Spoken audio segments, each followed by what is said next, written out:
Hello guys, so we have this question here 2018 advanced का है। यहाँ पे बोला है कि a reversible cyclic process of an ideal gas is shown in this figure.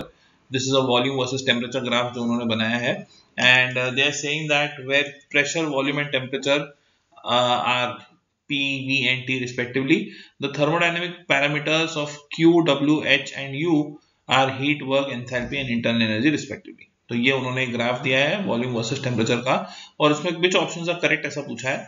Now this is a multiple answer question, so we have to be careful about which options we mark. ठीक है, अब पहला question देखते हैं। यहाँ पे if you see in the first option they are saying QAC। QAC, now just understand AC का ये जो प्रोसेस है, this is happening at a constant volume, so it's an isochoric process. ठीक है, आइसोकोरिक प्रोसेस में heat exchange कितना होता है, उसको QV भी लिखते हैं, उसका हीट एक्सचेंज कितना होता है NCV delta T। That is what happens in a isochoric process. ठीक है, तो यहाँ पे डेल्टा T कितना है, यहाँ पे NCV इनटू डेल्टा T कितना है, फाइनल माइनस इनिशियल। फाइनल है T2, इनिशियल है T1, so it is T2 minus T1। This is QAC। ठीक है, and they are saying it should be equal to internal energy change from B to C। Now if you see internal energy change B to C, ये वाला process है, और ये वाले process को if you realize this is a process which is having a straight line graph in a PT diagram। तो PT diagram में straight line graph आना मतलब it's an isobaric process। How am I sure about that? Because देखो PV is equal to nRT में अपना y axis कौन सा है, y axis पे क्या है, अपने प्रेशर वॉल्यूम है, so this is on our y axis। ठीक है, अपने x axis पे क्या है, टेम्परेचर है, so this is on our x axis। अगर ये प्रेशर को मैं उस साइड ले जाऊं तो I am getting y is equal to n r upon p into x. क्या ये ठीक है, n r upon p into x. The reason is because ये y जो है this is the volume, x जो है वो रिप्रेजेंट कर रहा है टेम्परेचर, तो एन आर अपॉन पी ये क्या रिप्रेजेंट कर रहा है, this is a constant. How do I know this is a constant, because y is equal to mx का ग्राफ आना चाहिए, स्ट्रेट लाइन ग्राफ है ना इधर। अगर स्ट्रेट लाइन ग्राफ है तो y is equal to mx का ग्राफ आना चाहिए। तो if it is the graph of y is equal to mx, we must understand only then this will be valid. अगर प्रेशर चेंज होगा, if this pressure changes, then it will not be of the form of y is equal to mx। ये कुछ curved graph होगा, ये कुछ curved graph होगा इस तरीके से। स्ट्रेट लाइन ग्राफ आना है तो प्रेशर को कांस्टेंट रहना ही पड़ेगा, and that gives us the hint that this process is isobaric। This process isobaric. और वो नहीं भी लिया इतना, अगर अपन ने नहीं भी सोचा, एक सिंपल चीज यहाँ पे देख सकते हो दैट प्रेशर यहाँ पे P2 है और यहाँ पे भी प्रेशर P2 है, इसका मतलब ये प्रोसेस आइसोबारिक है। ठीक है, now we know that that process is isobaric. उसमें इंटरनल एनर्जी चेंज पूछ रहा है वो लोग, internal energy change from B to C। अब क्या करेंगे, internal energy change is always NCV delta T। Internal energy change का कभी भी फॉर्मूला चेंज नहीं होता। हीट का तो चेंज हो सकता है, अगर आइसोकोरिक है तो NCV डेल्टा T, आइसोबारिक है तो NCP डेल्टा T, वो हो सकता है, बट इंटरनल एनर्जी का हमेशा formula is fixed, it is NCV delta T। ठीक है, तो ये आ गया NCV डेल्टा T। अब यहाँ पे how do I write it, I write NCV into delta T, मतलब क्या, final temperature minus initial temperature. Now can you see इसका value and Q, sorry not Q, अपना चेंज इन इंटरनल एनर्जी का value from B to C is actually the same, and therefore ये वाला point तो correct है। अब दूसरा point देखो, दूसरा पॉइंट है work done from AB is P2 into V2 minus V1। Work done from A to B, मतलब वापस से यहां से यहां तक, A to B, no A to B is यहां से यहां तक। अब इस केस में देखो क्या कांस्टेंट है, what are the things which are constant when you go from A to B।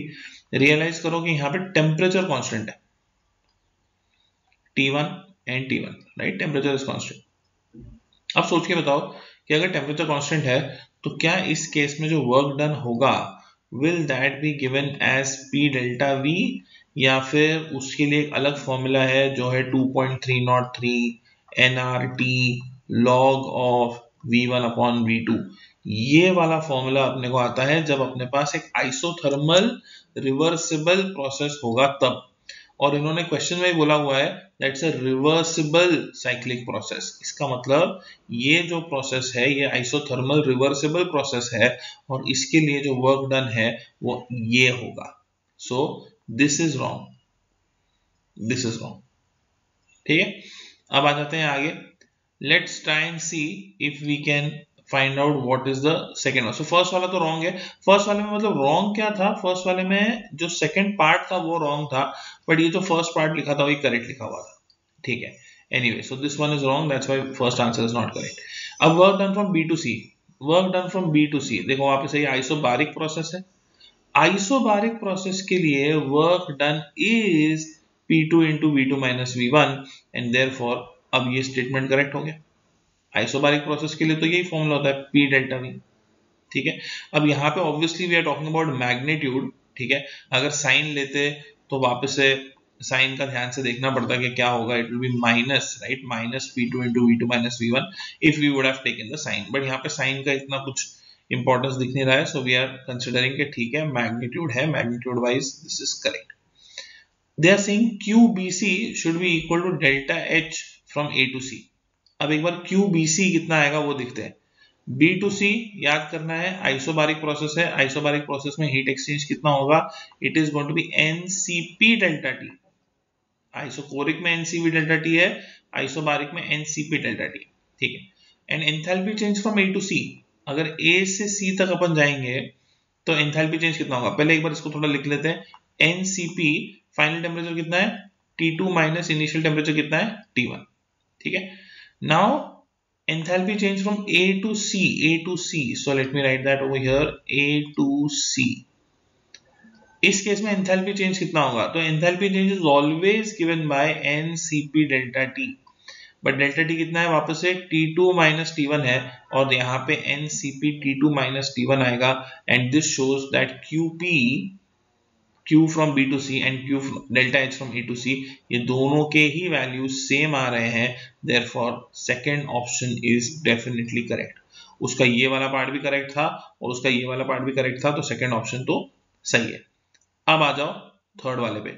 Third वाले में क्या बोल रहा है वो, enthalpy change from C to A is the same as internal energy change from C to A, is less than internal energy change from C to A is what they are saying, ये वाला। ठीक है, let's try and think about what happens when we are talking about enthalpy change from C to A। Enthalpy change कितना होगा C to A में, delta H is NCP, अभी अपन ने पढ़ा था T2 माइनस T1। ठीक है, अब तुम सोचो T2 माइनस T1 कर रहे हो, टेम्परेचर बढ़ रहा है, temperature is rising, T2 is more than T1, so delta H जो है वो क्या आएगा, डेल्टा H आएगा पॉजिटिव। और दूसरा डेल्टा U उसी रेंज में they are saying from C, अच्छा they are saying from C to A, they are saying from C to A, तो यहाँ पे क्या होगा, we will say कि enthalpy change from C to A कितना आएगा, it will be NCP into T1 minus T2, क्योंकि C to A बोला ना उसने, तो T1 minus T2 लेना पड़ेगा। if it is T1 minus T2, do you realize T1 is a smaller value and T2 is a bigger value, तो इस वजह से you are going to get what, you are going to get this as a negative value, you are going to get this as a negative value। what about internal energy change from C to A, internal energy change from C to A will be NCV delta T।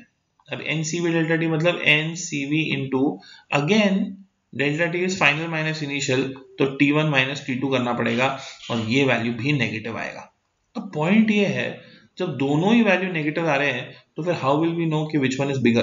देखो ध्यान रखना Cp का value magnitude में Cv से ज्यादा होता है, तो ये वाला आंसर ज्यादा नेगेटिव आएगा, ये वाला आंसर कम नेगेटिव आएगा, तो इस वजह से जो कम नेगेटिव है उसकी वैल्यू ज्यादा होगी, ज्यादा नेगेटिव है उसकी वैल्यू कम होगी, and therefore this statement is actually true. ठीक है, अब देखो QAC is equal to internal energy change from B to C, QAC is internal energy change from B to C, ये तो अपन ने प्रूव कर दिया था, ये करेक्ट है, so therefore the second option, the third option also becomes correct like the second option। अच्छा, now QB to C is equal to internal energy change from A to C, ये अपन ने prove कर लिया है, देखो यहाँ पे, so this is correct। अब यहाँ पे वो लोग बोल रहे हैं internal energy, the enthalpy change from C2 is more than the internal energy change, तो ये तो रॉन्ग है, अपन ने देखा, क्योंकि उसका अपोजिट ट्रू है. So that is why fourth option is wrong. So the only two options which are correct in this statement is B and C. Hope you have understood the solution. Thank you so much.